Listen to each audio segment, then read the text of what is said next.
Hi everyone, this is Sohan Lal, your maths teacher, and today we will going to discuss something special. और आज जो है हम discuss करने वाले क्लास 9 वाले स्टूडेंट्स हैं, उनको रहता है कि उनका क्लास 9 बर्बाद हो गया क्योंकि क्लास 9 का सिलेबस थोड़ा सा वो अच्छे से नहीं कर पाए और उनको लगता है भाई 9 आपका खराब चला गया तो 10 में भी वो अच्छा नहीं कर सकते। तो ऐसा नहीं है बेटा जी, क्लास 9 यदि आपका अच्छे से नहीं भी गया है कोई प्रॉब्लम नहीं है, तब भी आप 95 प्लस मार्क्स ला सकते हैं। उसके लिए आपको करना क्या है, सबसे पहले तो मैथ्स के लिए हमारा जो चैनल है उसको आपने सब्सक्राइब करना है और इस पे आपको जो है सब कुछ एक ही प्लेस से मिलेगा बेटा। यहाँ पे आपको डीबीपी भी मिलेगा, आपको नोट्स यहाँ पे मिलने वाला है और एवरी सैटरडे हम जो है एक डाउट सेशन रखने वाले हैं, डाउट क्लियरिंग सेशन। मतलब आपका जो वीकली जितने भी डाउट्स आपके इकट्ठे होंगे, मंडे टू फ्राइडे आपका क्लास चलने वाला है। सैटरडे को मान लिया आपके पास बहुत सारे डाउट्स हैं तो हमारा टेलीग्राम चैनल है, वो उसका लिंक आपको मैं वीडियो में डाल दूंगा। वो टेलीग्राम चैनल आप जैसे ही ज्वाइन करोगे बेटा, वहां पे आप अपने जो है सभी डाउट्स जो है वहां पे पोस्ट कर सकते हो और सैटरडे को मैं आपके सभी डाउट्स जो है लाइव आपके सॉल्व करवाने वाला हूं। तो चलिए बात करते हैं, मैं ओवरऑल बात करूंगा भी कैसे जो है आप 5 स्टेप्स में आपको बताने वाला हूं, उन 5 स्टेप्स की हेल्प से कैसे आप 95 प्लस मार्क्स ला सकते हैं। तो वीडियो को लास्ट तक जरूर देखें और आप जो है इस वीडियो के बाद जैसे कल से स्टडी स्टार्ट करोगे तो इन स्टेप्स का ध्यान रखें। यदि आप स्टडी स्टार्ट करोगे तो 95% आपका पक्का आने वाला है। तो सबसे पहले तो आपका स्टेप 1 क्या है। अब कुछ बच्चों का क्या होता है, वो कभी एक टीचर से पढ़ लेते हैं, फिर दूसरे टीचर से, फिर तीसरे टीचर से। तो सबसे पहला काम आपने यही करना है, 1 या 2 दिन में follow 1 or 2 teachers for each subject. 1 या मैक्सिमम 2 टीचर्स आप फॉलो कर सकते हैं। ऐसा नहीं कि जैसे मैं मैथ्स पढ़ा रहा हूं, कोऑर्डिनेट ज्योमेट्री मुझसे कर लिया, एक एक्सरसाइज कर लिया, फिर दूसरे टीचर की क्लास में चले गए। ऐसा नहीं बेटा, ऐसा हो करने से आपको क्या प्रॉब्लम होगा, आपका सिलेबस कभी कंप्लीट नहीं हो पाएगा और आप जो है खुद को एनालाइज भी नहीं कर पाएंगे। तो आपने 1 या 2 टीचर को क्या करना है, फॉलो करना है और उसी टीचर्स की क्लास देखिए। आप जो होमवर्क आप जो डीपीपी आपको मिलता है उसको सॉल्व कीजिए, जो प्रॉब्लम आपको आती है उनका सॉल्यूशन भी उनसे आप लीजिए। अब बात करते हैं स्टेप नंबर 2, फॉलो एनसीईआरटी। जैसे कि हर टीचर कहेगा भी आपको एनसीईआरटी फॉलो करना है, लेकिन क्यों करना है। देखो एनसीईआरटी हमारा क्या है, सभी सब्जेक्ट का जो बेस है ना वो एनसीईआरटी है। सबसे पहले आप एनसीईआरटी करेंगे, लेकिन ऐसा नहीं कि पहले हम एनसीईआरटी कर रहे हैं उसके बाद हम दूसरा बुक बनाएंगे, नहीं ऐसा भी नहीं करना आपने।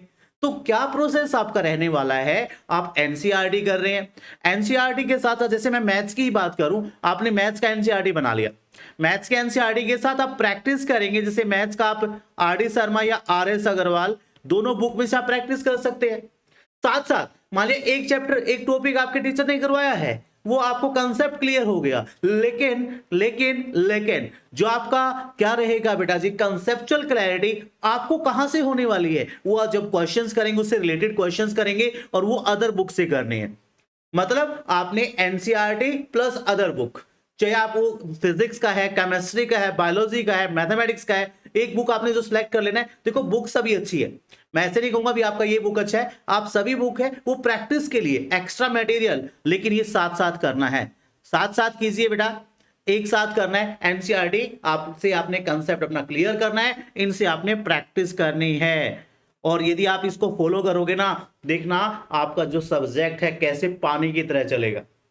ऐसे मत करना पहले एनसीईआरटी कवर कर लिया, फिर हम दोबारा से फिर आर.डी. शर्मा कवर कर रहे हैं या कोई दूसरे सब्जेक्ट का दूसरा बुक कर रहे हैं, ऐसा नहीं करना आपने। यही गलती बच्चे करते हैं।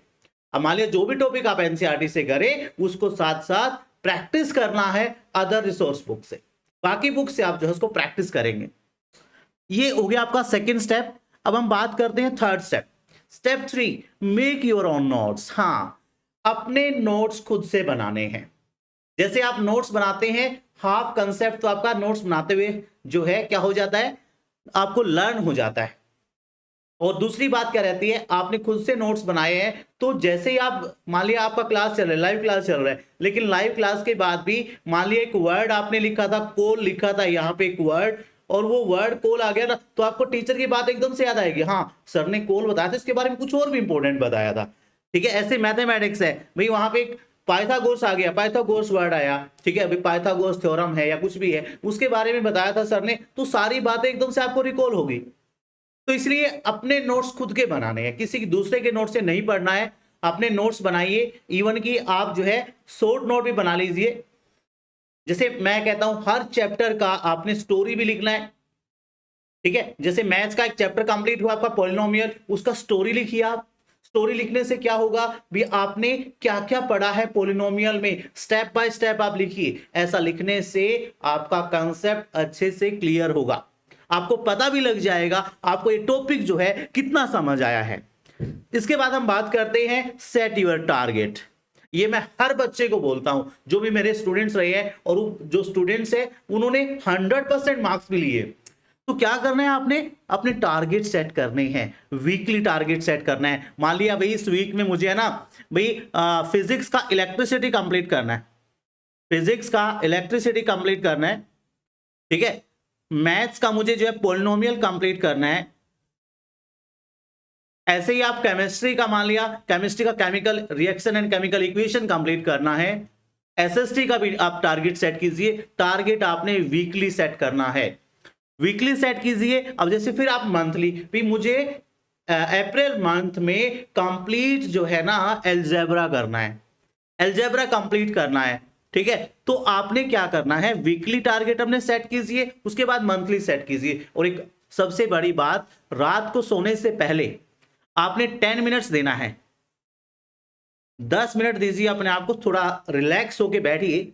उन 10 मिनट्स में क्या करना है, 5 मिनट्स में आपने जो डेली आज मैंने किया क्या है और जो मैंने सोचा था, ठीक है। और अगले 5 मिनट्स में कल की प्लानिंग करनी है। मतलब प्लानिंग के साथ आप चलोगे ना बेटा, कोई भी आपको 95 प्लस लाने से नहीं रोक सकता, ठीक है। तो यानी कि प्लानिंग के साथ चलें। आपने वीकली अपने टारगेट रखने हैं, मंथली भी टारगेट रखने हैं। और सबसे लास्ट में है आपका analyse yourself by attempting test time to time. आपने क्या करना है, टाइम टू टाइम टेस्ट देना है, और क्या करना है, अपने आप को एनालाइज करना है by attempting test time to time.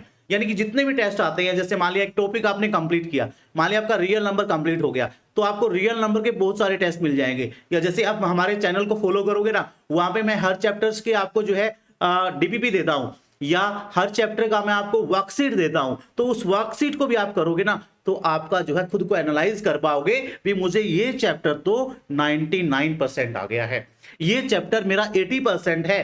तो जब भी मेरे पास टाइम होगा, मैं उस 20% को भी कवर करने की कोशिश करूंगा। हर सब्जेक्ट का आपका यही रहना चाहिए बेटा। तो ये 5 स्टेप्स मैंने बताए हैं, जो बच्चा इनको फॉलो करेगा ना, तो गारंटी है बेटा आप 95% पक्का लेंगे, ठीक है। तो उसके लिए एक तो सबसे पहले क्या करना है, आपने हमारा जो चैनल है इसको सब्सक्राइब कर लीजिए बेटा, और मैथ्स के लिए तो आप इसको फॉलो करना ही है, ठीक है बेटा जी। तो all the best for your journey. मिलते हैं बेटा नेक्स्ट वीडियो में, बाय बाय।